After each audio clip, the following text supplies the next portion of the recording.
MD university के तुगल की फरमान से सैकड़ों छात्रों के भविष्य पर लटकी तलवार। फीस से 2 गुना जुर्माना वसूलने का फरमान, छात्र छात्राओं में गुस्सा।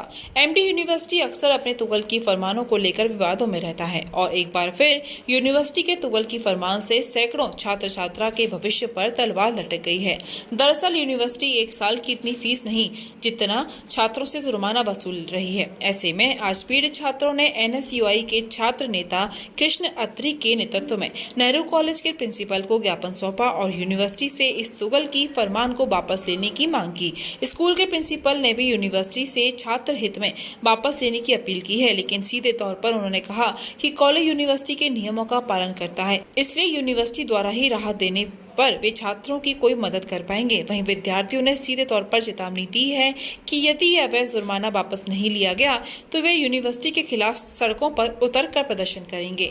पंडित जवाहरलाल नेहरू कॉलेज के 206 छात्रों ने एमडी यूनिवर्सिटी 8,000 रुपए वसूल रही है, इसलिए छात्रों ने अपने रुके हुए रिजल्ट को लेकर तथा अवैध जुर्माना माफ करवाने के लिए पंडित जवाहरलाल नेहरू कॉलेज के प्रिंसिपल को शिक्षा मंत्री, यूनिवर्सिटी के संचालक सरकार के नाम ज्ञापन सौंपा है।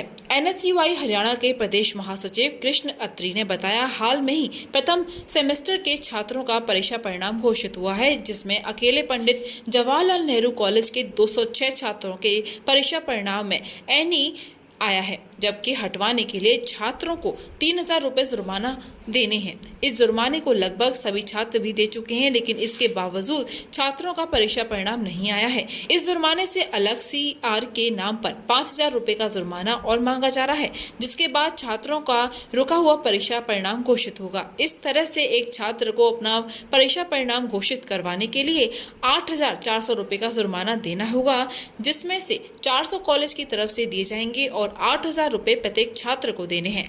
कृष्ण अत्री ने कहा कि जिस समय दाखिला होता है उसी समय छात्रों से सभी दस्तावेज ले जाते हैं, फिर उसके बाद दोबारा से छात्रों से कागजात मांगने का तथा कागजात के नाम पर अवैध जुर्माना वसूलने का कोई औचित्य नहीं होता। उन्होंने कहा कि जब अकेले नेहरू कॉलेज में 206 छात्र हैं तो बाकी अन्य कॉलेजों में ना जाने कितने छात्र परेशान होंगे।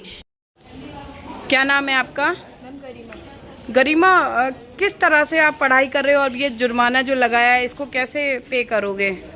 मैम पहले हमसे एनी के नाम पे 4,000 रुपीज़ मंगवाए गए थे। वो जैसे तैसे हमने अपने आप से कलेक्ट करके घर वालों से लेके, घर वाले उस टाइम भी राज़ी नहीं थे वो पैसे भरने के लिए, क्योंकि हमें घर वालों को भी जवाब देना पड़ रहा है कि 4,000 रुपीज़ पूरे एक साल की फ़ीस है हमारी और वो हम लेट फीस के रूप में जमा कर रहे हैं। इस बार क्या गया, उन लोगों ने रिजल्ट देके फिर हमारे फिर रोल नंबर रोक दिए हैं, फिर हमसे 5,000 रुपये मंगाए जा रहे हैं। पहली बात तो 5,000 रुपये मंगाए किस चीज़ के जा रहे हैं, हमें तो यही समझ में नहीं आ रहा है और ये चीज़ हम घर वालों को कैसे एक्सप्लेन करेंगे, और हमारे घर वाले देने के लिए बिल्कुल राजी नहीं है इस चीज़। गरिमा, किस तरह से आप अपनी पढ़ाई का खर्च जो है उठाते हो? मैम मैं 9वीं क्लास से मैं ट्यूशन्स पढ़ा रही हूँ कि मेरी फाइनेंशियल कंडीशन बिल्कुल ठीक नहीं है। उसी तरीके से मैंने 10th से सीबीएसई पढ़ाई करी है और यही सोच के मैंने यहाँ पे एडमिशन लिया था कि यहाँ पे फीस कम है तो मैं अच्छे से पढ़ाई कर पाऊंगी। लेकिन इसी साल में अगर देखा जाए तो 4,000 रुपीज़ भरने के बाद मुझे 9,000 रुपये और अलग से भरने पड़ रहे हैं। तो इस चीज़ को मैम आप ही बताइए, मुझे फ़ायदा कहाँ पे हो रहा है, बल्कि मुझे और नुकसान की भरपाई करनी पड़ रही है। बोला जाता है कि भारत में बेटी बचाओ बेटी पढ़ाओ, और यहाँ पे हमें बिल्कुल सपोर्ट नहीं किया जा रहा है। पढ़ाई के नाम पे हमसे पैसे वसूले जा रहे हैं।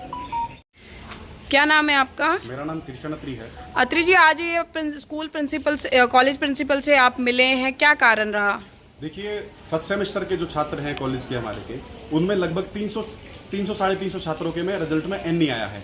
एन के आने का कारण क्या बताया गया कि इन बच्चों ने रजिस्ट्रेशन के टाइम पे अपने डॉक्यूमेंट्स 10th और 12th और माइग्रेशन जो सर्टिफिकेट देना होता है वो नहीं दिया है। जबकि जब at the time of admission online module में एडमिशन हुआ है तो जब डॉक्यूमेंट्स ऑनलाइन अपलोड कर दिए और उन्हीं डॉक्यूमेंट्स के आधार पर इन बच्चों को एडमिशन दिया गया है। और जब एडमिशन देते हैं, जब कॉलेज में फिजिकल वेरिफिकेशन कराने आते हैं तो 2 सेट अपना एडमिशन के टाइम पे दोबारा देते हैं। जब 3 बार ये लोग डॉक्यूमेंट्स दे चुके हैं तो उसके बाद में चौथी बार डॉक्यूमेंट्स मांगने का क्या औचित्य बनता है? इन लोगों ने क्या करते हैं, लोग अपने आप कामचोर हैं, मतलब काम से बचने के लिए लोग क्या करते हैं कि बच्चों पर बार बार डॉक्यूमेंट्स मंगाते हैं। मतलब बच्चा पढ़ाई लिखाई छोड़ करके सिर्फ डॉक्यूमेंट्स जमा कराने के लिए लंबी लंबी लाइन में में लगा रहे। उसी के कारण फिर उसके बाद जब टाइम आ जाता है, एडमिशन हो जाता है, डॉक्यूमेंट जमा हो जाते हैं, तो रोल नंबर निकल के आता है। जब यूनिवर्सिटी ने सारे बच्चों का रोल नंबर भेज दिया तो मुझे नहीं लगता कि उसके बाद यूनिवर्सिटी के पास और कोई डॉक्यूमेंटेशन की कमी बचती है। जब उसने हमें सर्टिफाइड स्टूडेंट मान ही लिया तो उसके बाद क्या बच जाता है, बच्चे को रोल नंबर आता है, बच्चे एग्जाम देते हैं, लेकिन रिजल्ट रोक लिया जाता है। तो इसी तरीके से नेहरू कॉलेज से अकेले 300-350 बच्चे ऐसे हैं जिनके रिजल्ट में एन नहीं आया है। एन नहीं हटाने के नाम पर 3000 रुपये लेट फीस मांगी जा रही है, और उसके बाद एन के बाद एक CR कंटिन्यू रजिस्ट्रेशन के नाम पर 5000 रुपये लेट फीस मांगी जा रही है। 5400 टोटल फीस है, लेकिन 400 कॉलेज को देने होते हैं, 5000 बच्चे से मांगा जा रहा है। ये कहाँ का औचित्य है कि 400 रुपये लेट फीस पर, मतलब 400 रुपये फीस है और 5000 उस पर लेट फीस लगाई जा रही है। तो आज हमने नेहरू कॉलेज के प्राचार्य को, कल भी हमने हरियाणा के जो मुख्यमंत्री हैं, हरियाणा के जो शिक्षा मंत्री हैं, जो एमडी यूनिवर्सिटी के वाइस चांसलर हैं, जो एमडी यूनिवर्सिटी के एग्जाम कंट्रोलर हैं, उन सबके नाम ये ज्ञापन सौंपा है और उन्हें अपनी इस मांग से अवगत कराया और उनसे यही अनुरोध किया है कि जल्द से जल्द ये जो जुर्माना हमारे छात्रों पर, अवैध जुर्माना जो वसूलने का काम कर रहे हैं, इसे माफ किया जाए और जो बच्चों का रिजल्ट रोक रखा है इसे जारी किया जाए। कृष्ण जी, कितनी राशि बनती है अगर जितने बच्चों का स्टूडेंट रोका गया है एक कॉलेज की अगर बात करें तो? अकेले नेहरू कॉलेज की अगर मैं बात करता हूं तो 24-25 लाख रुपए अवैध सिर्फ अपनी जेबें भरने के लिए इन लोगों ने हमारे कॉलेज के छात्रों को लूटने का काम कर रहे हैं। अकेले हमारे कॉलेज से बुरा हाल है तो एमडी यूनिवर्सिटी के आने वाले तमाम सरकारी कॉलेजों में यही हाल है, और अगर आप देखेंगे तो हजारों की संख्या में छात्र मिलेंगे। 25 वर्षों से आपकी सेवा में अशोक इन्वर्टर अपनी बेहतर सर्विस और उच्च क्वालिटी की बैटरी के लिए प्रसिद्ध अशोक इन्वर्टर, मसानी रोड, मथुरा।